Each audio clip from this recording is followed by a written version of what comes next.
Test mind और strong will power के साथ आर्यशाला में आपका स्वागत है। दोस्तों, करंट अफेयर्स के सीरीज में हम लोग जुलाई महीने के पार्ट 2 में 8 से 15 जुलाई 2022 तक के करंट अफेयर्स के सभी क्वेश्चंस का सॉल्यूशन देखेंगे। दोस्तों, रियल टाइम में और डिटेल्स करंट अफेयर्स की जानकारी के लिए आप मेरे साथ टेलीग्राम पर @आर्यशाला में जुड़े रह सकते हैं। और दोस्तों, आपको पता है प्रत्येक क्वेश्चन के साथ बहुत सारे एडिशनल इन्फॉर्मेशन की भी प्राप्ति होती है, तो बहुत गौर के साथ स्टार्ट करते हैं। पहला क्वेश्चन, संयुक्त राष्ट्र महासचिव ने किन्हें दक्षिणी सूडान में संयुक्त राष्ट्र मिशन के फोर्स कमांडर के रूप में नियुक्त किया है? तो ये किए गए हैं भारत के मोहन सुब्रमण्यम। ये लेफ्टिनेंट जनरल शैलेश तनेकर का स्थान लिया है, ये भी भारत के ही थे। मनोज पांडे का नाम याद रखना है, ये वर्तमान में भारतीय सेना के प्रमुख है और BS राजू भारतीय सेना के उप प्रमुख हैं। नेक्स्ट, किसने स्टार्टअप स्कूल इंडिया शुरू करने की घोषणा की है? तो ये जो शुरू की गई है गूगल के द्वारा। Next, centre for monitoring Indian economy की एक डाटा के अनुसार जून 2022 में बेरोजगारी दर बढ़कर कितनी हो गई है? तो जून 2022 में बेरोजगारी दर जो है वो बढ़कर 7.8% हो गई है। पहले ये थी, यानी कि पिछले महीने ये थी 7.12%। और ग्रामीण क्षेत्र में ये जो बेरोजगारी की दर है वो है 8.03%। नेक्स्ट, लोक प्रशासन के क्षेत्र में अकादमी उत्कृष्टता के लिए doctor Rajendra Prasad memorial award शुरू करने की घोषणा किसने की है? तो ये की गई है जितेंद्र सिंह के द्वारा। नेक्स्ट, हाल में अल्पसंख्यक मामलों के मंत्रालय का अतिरिक्त प्रभार किन्हें दिया गया है? तो ये जो अतिरिक्त प्रभार दिया गया है वो दिया गया है स्मृति ईरानी को। पहले अल्पसंख्यक मामलों के मंत्री थे मुख्तार अब्बास नकवी, जिन्होंने अपने पद से इस्तीफा दे दिया है। हाल ही में ज्योतिरादित्य सिंधिया, इन्हें इस्पात मंत्रालय का अतिरिक्त प्रभार दिया गया है। नेक्स्ट, 1913 में ब्रिटिश आर्मी द्वारा भील जनजातियों की हत्या के सम्मान में किस राज्य के मानगढ़ पहाड़ियों को राष्ट्रीय स्मारक प्राधिकरण ने राष्ट्रीय महत्व का स्मारक घोषित किया है? तो ये किया गया है मध्य प्रदेश में। तो ये ध्यान रखना है कि किसी भी स्थान को राष्ट्रीय महत्व का स्मारक घोषित करने का कार्य कौन करता है? तो ये करता है राष्ट्रीय स्मारक प्राधिकरण। तो हाल ही में राष्ट्रीय स्मारक प्राधिकरण ने मध्य प्रदेश के मानगढ़ पहाड़ियों को राष्ट्रीय महत्व का स्मारक घोषित किया है, क्योंकि 1913 में ब्रिटिश आर्मी के द्वारा भील जनजातियों की हत्या कर दी गई थी इसी स्थान पे। नेक्स्ट, चीन की अध्यक्षता में आयोजित ब्रिक्स संचार मंत्रियों की बैठक में भारतीय प्रतिनिधित्व किसने किया? तो ये किया गया भारत के अश्विनी वैष्णव के द्वारा। नेक्स्ट, अमूर्त सांस्कृतिक विरासत की सुरक्षा के लिए यूनेस्को के 2003 कन्वेंशन के अंतर सरकारी समिति का सदस्य भारत किस चक्र के लिए चुना गया है? तो ये चुना गया है 2022 से 2026 के लिए। तो इसमें ध्यान रखना है कि यूनेस्को का एक कन्वेंशन है 2003 का, इसमें अंतर सरकारी समिति का सदस्य चुना गया है भारत। तो वो किसके लिए होता है? तो सांस्कृतिक विरासत की सुरक्षा के लिए होता है। तो उसमें 2022 से 26 के लिए भारत चुना गया है। नेक्स्ट, किन्हें G20 के शेरपा के रूप में नियुक्त किया गया है? तो हाल ही में नीति आयोग के पूर्व CEO अमिताभ कांत को G20 का शेरपा के पद पर नियुक्त किया गया है। ये पीयूष गोयल का स्थान लेंगे, क्योंकि पीयूष गोयल को अल्पकाल के लिए इस पद पर नियुक्त किया गया था। परमेश्वरन अय्यर का नाम याद रखना है, क्योंकि हाल ही में परमेश्वरन अय्यर को नीति आयोग के CEO के पद पर नियुक्त किया गया है। और सुमन बेरी को हाल ही में नीति आयोग के वाइस चेयरमैन के पद पर नियुक्त किया गया है। और नीति आयोग के चेयरमैन कौन होते हैं? तो प्रधानमंत्री होते हैं। नेक्स्ट, अमित शाह ने स्वामी रामानुजन की स्टैचू ऑफ पीस का अनावरण कहाँ किया? तो ये किया गया है श्रीनगर में। तो इसमें ध्यान रखना है स्टैचू ऑफ पीस का अनावरण हाल ही में श्रीनगर में किसके द्वारा किया गया है? तो अमित शाह के द्वारा किया गया है और ये श्री स्वामी रामानुजन की प्रतिमा है। इसमें थोड़ा कन्फ्यूजन हो सकता है, इसे भी अच्छी तरह से क्लियर करके रखना है, क्योंकि राजस्थान के पाली में कुछ टाइम पहले प्रधानमंत्री श्री नरेंद्र मोदी के द्वारा स्टैच्यू ऑफ पीस का अनावरण किया गया था और वह जो प्रतिमा लगाई थी वह थी विजय वल्लभ सुरेश्वर जी महाराज का, जो राजस्थान के पाली में अनावरण किया गया था। वो भी क्या थी, स्टैच्यू ऑफ पीस ही थी, लेकिन ये स्टैच्यू ऑफ पीस अलग है, इसमें स्वामी रामानुजन की प्रतिमा लगाई गई है। हाल ही में स्वामी रामानुजन की एक और प्रतिमा लगाई गई है हैदराबाद में, तो इसे जो कहा गया है स्टैच्यू ऑफ इक्वलिटी कहा गया है, स्टैच्यू ऑफ इक्वलिटी कहा गया है। तो ये जो रामानुजन की प्रतिमा है ये कहाँ लगाई गई है, तो ये हैदराबाद में लगाई गई है और इसका अनावरण जो किया गया प्रधानमंत्री मोदी के द्वारा किया गया है। और सबको पता है केवड़िया में स्टैच्यू ऑफ यूनिटी जो दुनिया की सबसे बड़ी मूर्ति है उसका अनावरण किया गया था। नेक्स्ट, किन्हें भारतीय उद्योग परिसंघ के अध्यक्ष के रूप में चुना गया है, तो ये किया गया है आर दिनेशन को संजीव बजाज के स्थान पर। नेक्स्ट, नोकिया ने उत्कृष्टता केंद्र स्थापित करने के लिए किसके साथ समझौता किया है, तो ये किया गया है आईआईएससी बेंगलोर के साथ, आईआईएससी बेंगलुरु के साथ। नेक्स्ट, हाल में किस देश के प्रधानमंत्री ने अपने पद से इस्तीफा दिया, तो हाल ही में बहुत सारे प्रधानमंत्रियों ने अपने पद से इस्तीफा दिया थे, उसमें सभी शामिल है श्रीलंका के प्रधानमंत्री, ब्रिटेन के प्रधानमंत्री और पाकिस्तान के प्रधानमंत्री ने अपने पद से हाल ही में इस्तीफा दिया था। नेक्स्ट, किसने एनालॉग चिप सेट का प्रोटोटाइप आर्यभट्ट 1 विकसित किया है, तो एनालॉग चिपसेट का प्रोटोटाइप आर्यभट्ट 1 इसका फुल फॉर्म क्या होता है, तो ये होता है analog reconfigurable technology and bias scalable hardware for AI tasks. तो ये जो विकसित किया गया है ये किया गया है आईआईएससी बेंगलुरु के द्वारा। नेक्स्ट, हाल में किस संगठन के महासचिव मोहम्मद सानोसी बर्किंडो का हाल ही में निधन हो गया, तो ये ओपेक के महासचिव थे मोहम्मद सानोसी बर्किंडो, इनका हाल ही में निधन हो गया है। नेक्स्ट, किसने ग्लोबल फाइंडेक्स डाटाबेस 2021 जारी की, तो ग्लोबल फाइंडेक्स डाटाबेस ये जो है वो वर्ल्ड बैंक के द्वारा जारी की जाती है। ग्लोबल फाइंडेक्स डाटाबेस जो है वो विश्व बैंक के द्वारा जारी की जाती है। नेक्स्ट, लगातार 13 T20 मैच जीतने वाले पहले कप्तान कौन बन गए हैं, तो ये बन गए भारत के रोहित शर्मा। हार्दिक पांड्या का नाम याद रखना है क्योंकि ये ऐसे पहले खिलाड़ी बन गए हैं जो एक ओवर में सबसे ज़्यादा 29 रन बनाए थे टेस्ट मैच में।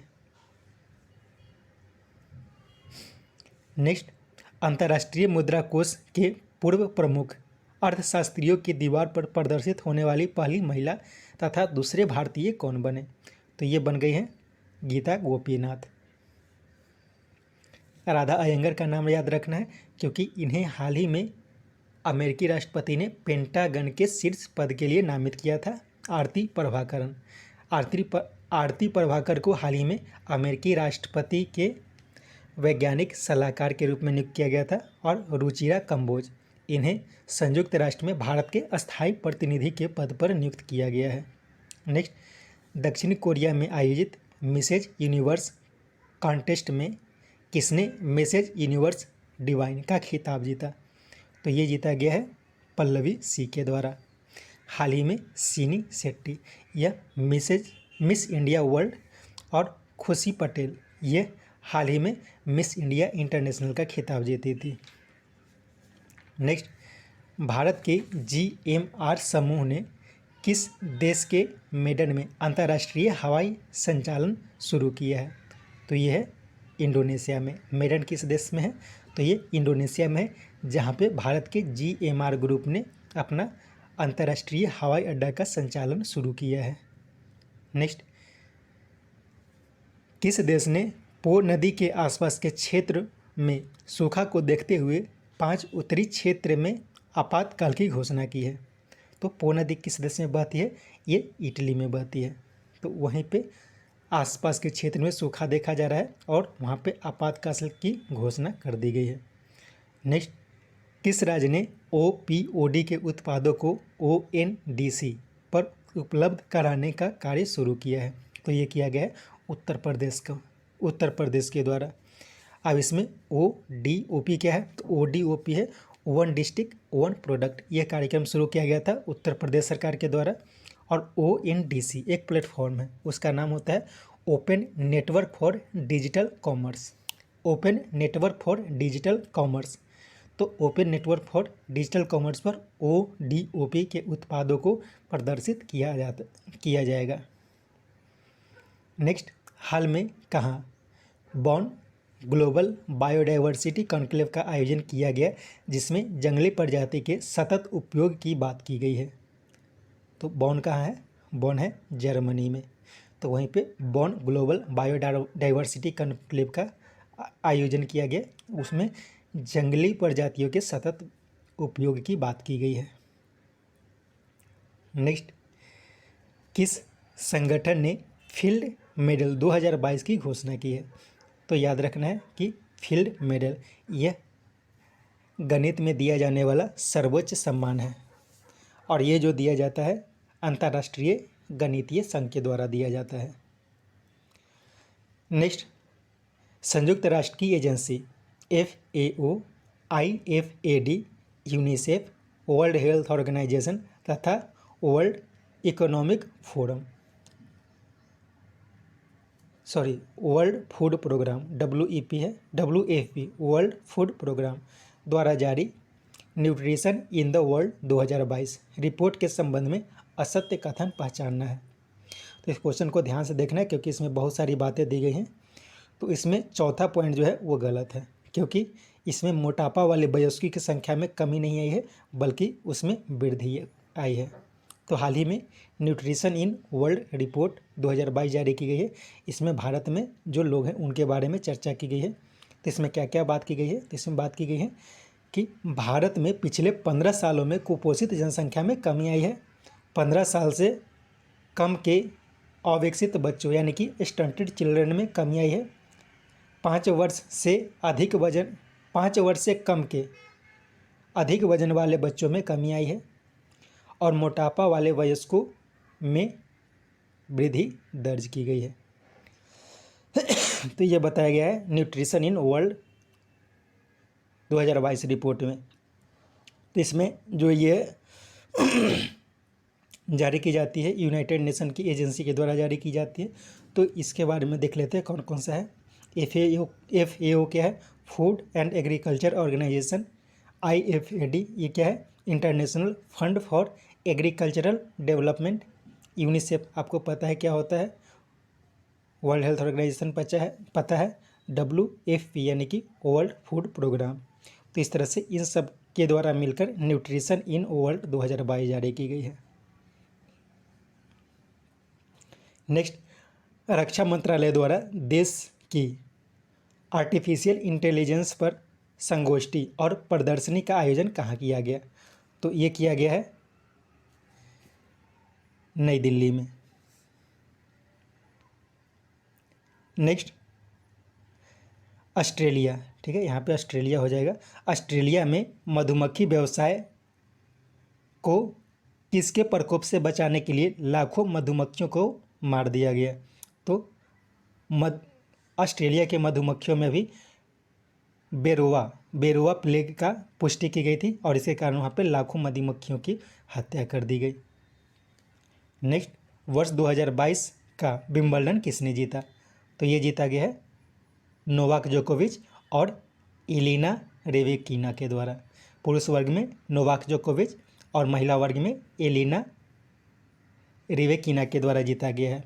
और हाल ही में फ्रेंच ओपन का आयोजन किया गया था। इसमें राफेल नडाल और एशले बार्टी, एक मिनट गलत हो रहा है, ये ऑस्ट्रेलियन ओपन का आयोजन जो किया गया था उसमें राफेल नडाल और एशले बार्टी जीती थी। और फ्रेंच ओपन जो हुआ था तो फ्रेंच ओपन को हाल ही में राफेल नडाल और ईगा स्विटेक ईगा स्विटिक के द्वारा जीता गया था। नेक्स्ट, प्रधानमंत्री मोदी ने कहाँ प्राकृतिक खेती सम्मेलन को संबोधित किया? तो इसका संबोधन किया गया था सूरत में। नेक्स्ट, T20 के इतिहास में 500 डॉट बॉल फेंकने वाले पहले खिलाड़ी कौन बने? तो ये बने हैं भुवनेश्वर कुमार। जसप्रीत बुमराह, इनका नाम याद रखना है क्योंकि इन्होंने ICC ODI रैंकिंग में पहला स्थान हासिल किया है। ODI वनडे इंटरनेशनल का जो बॉलिंग का रैंकिंग जारी किया है उसमें पहला स्थान इन्होंने प्राप्त किया था। और लगातार 13 T20 मैचों को जीतने वाले पहले कप्तान बन गए रोहित शर्मा। और मोहम्मद शमी का नाम याद रखना है क्योंकि सबसे तेज़ 150 विकेट लेने वाले भारतीय खिलाड़ी बन गए हैं मोहम्मद शमी। पहले अजीत अगरकर थे, उनका रिकॉर्ड इन्होंने तोड़ा है। Next, national high speed rail corporation limited के MD कौन बने हैं? तो इसके MD बने हैं राजेंद्र प्रसाद। नेक्स्ट, किन्हें IFAD के अध्यक्ष के पद पर नियुक्त किया गया है? तो IFAD के अध्यक्ष के पद पर अलवारो लाडिया को नियुक्त किया गया है। तो ये IFAD अभी थोड़ी देर पहले बताया गया था। IFAD है international fund for agriculture development. इसके अध्यक्ष के पद पर अलवारो लाडिया को नियुक्त किया गया है। नेक्स्ट, जयपुर में आयोजित उत्तरी क्षेत्रीय परिषद की बैठक की अध्यक्षता किसने की? तो ये किया गया है गृह मंत्री अमित शाह के द्वारा।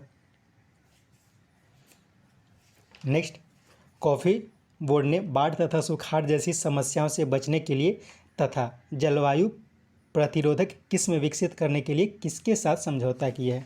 तो ये समझौता किया गया है इसरो के साथ, यानी कि कॉफ़ी बोर्ड ने इसरो के साथ समझौता किया है।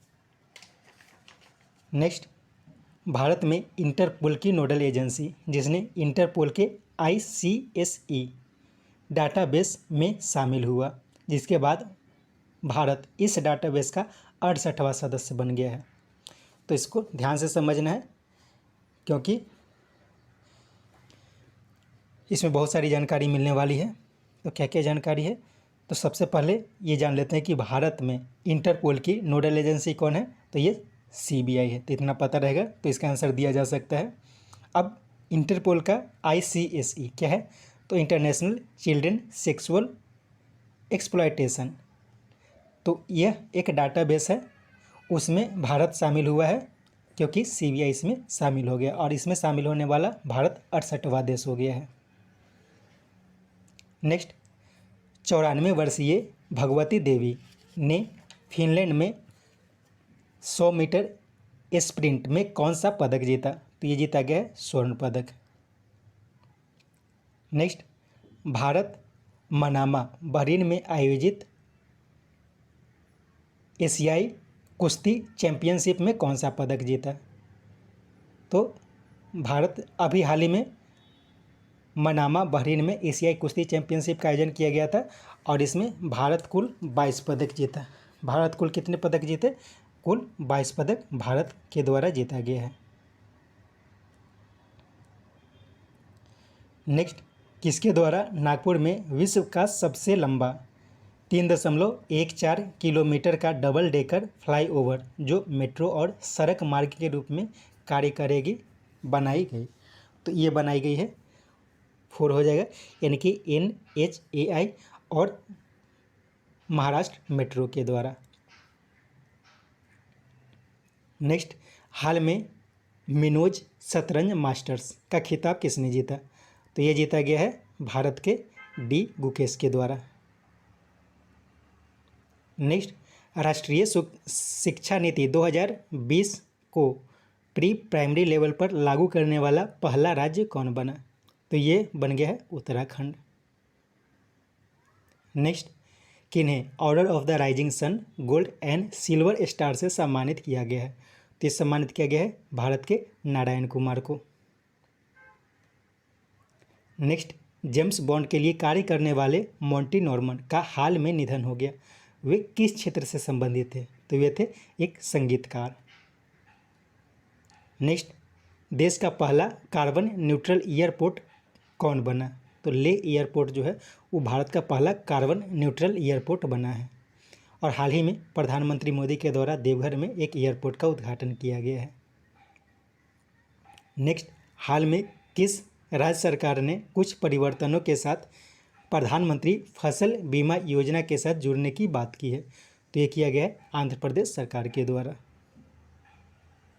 नेक्स्ट, किन्हें रेल टेल का नया अध्यक्ष और एमडी बनाया गया है? तो ये बनाया गया है संजय कुमार को। पहले हाल ही में अरुणा सिंह को इस पद पर नियुक्त किया गया था। नेक्स्ट, विश्व स्वास्थ्य संगठन ने किस देश में मार्बर्ग वायरस की 2 मामलों की पुष्टि की है? तो ये किया गया है घाना में। तो एक नया मार्बर्ग वायरस देखा गया है जिसके 2 मामलों की पुष्टि घाना में की गई है वर्ल्ड हेल्थ ऑर्गेनाइजेशन के द्वारा। नेक्स्ट, किसने गुजरात से 5G सर्कल के क्षेत्र में कदम रखा है? तो पहली बार 5G के क्षेत्र में कदम रखने वाली कंपनी बन गई है अदानी। नेक्स्ट, जापान के पूर्व प्रधानमंत्री शिंजो अबे को किस देश का सर्वोच्च सम्मान supreme order of the chrysanthemum से सम्मानित किया गया है? तो ये जापान का सर्वोच्च सम्मान है जिसे शिंजो अबे को सम्मानित किया गया, क्योंकि हाल ही में शिंजो अबे जो जापान के पूर्व प्रधानमंत्री है उनकी हत्या कर दी गई थी। नेक्स्ट, टाइम आउटलुक 2022 इंडेक्स में किस देश की राजधानी को सर्वश्रेष्ठ शहर घोषित किया गया है? तो ये स्कॉटलैंड की राजधानी है, उसे टाइम आउटलुक 2022 इंडेक्स में सर्वश्रेष्ठ शहर घोषित किया गया है। तो ये स्कॉटलैंड की राजधानी एडिनबर्ग है। और ऑस्ट्रिया की राजधानी वियना का नाम याद रखना है, क्योंकि इसे हाल ही में बेस्ट लिवेबल सिटी यानी कि रहने योग्य सबसे अच्छा शहर घोषित किया गया था इकोनॉमिस्ट इंटेलिजेंस यूनिट के द्वारा। नेक्स्ट, वर्ल्ड इकोनॉमिक फोरम द्वारा 4 बिंदुओं, फिर से क्वेश्चन बोलता हूँ, थोड़ा लंबा क्वेश्चन है, ध्यान से समझना है। वर्ल्ड इकोनॉमिक फोरम द्वारा 4 बिंदुओं, आर्थिक भागीदारी और अवसर, दूसरा है शिक्षा प्राप्ति, तीसरा स्वास्थ्य और उत्तरजीविता तथा चौथा है राजनीतिक अधिकारिता पर आधारित जेंडर गैप रिपोर्ट 2022 में कौन शीर्ष पर रहा? तो इसमें आइसलैंड जो रहा शीर्ष पर रहा। तो ये ध्यान रखना है कि जेंडर गैप रिपोर्ट ये किसके द्वारा जारी की जाती है? तो वर्ल्ड इकोनॉमिक फोरम के द्वारा जारी की जाती है, यानी कि WEF के द्वारा जारी की जाती है। तो ये 4 बिंदुओं पर जारी की जाती है। पहला होता है महिलाओं की आर्थिक भागीदारी और अवसर, दूसरा होता है शिक्षा प्राप्ति, तीसरा स्वास्थ्य और उत्तरजीविता और चौथा राजनीतिक अधिकारिता। इसमें आइसलैंड पहले स्थान पर रहा, फिनलैंड दूसरे स्थान पर रहा, नॉर्वे तीसरे स्थान पर रहा और अपने देश भारत का 135वां स्थान रहा कुल 146 देशों में। नेक्स्ट, गुजरात का एक व्यक्ति जो भारत का पहला और विश्व का 10वां व्यक्ति बना जिसमें एक विशेष प्रकार का रक्त समूह पाया गया, तो वह रक्त समूह है EMM निगेटिव। तो एक विशेष प्रकार का रक्त समूह है जो अब तक सिर्फ 10 व्यक्तियों में देखा गया है और एक भारत में पाया गया है, भारत के गुजरात में। RH डफी ये सब जो है ब्लड ग्रुप का ही एक प्रकार है। इसके साथ ये सेट समाप्त होता है। उम्मीद है ये सेट आपको पसंद आया होगा। कोशिश कीजिए 2-3 बार करके इस सेट को देखें ताकि अधिक से अधिक जानकारी आपको मिल सके।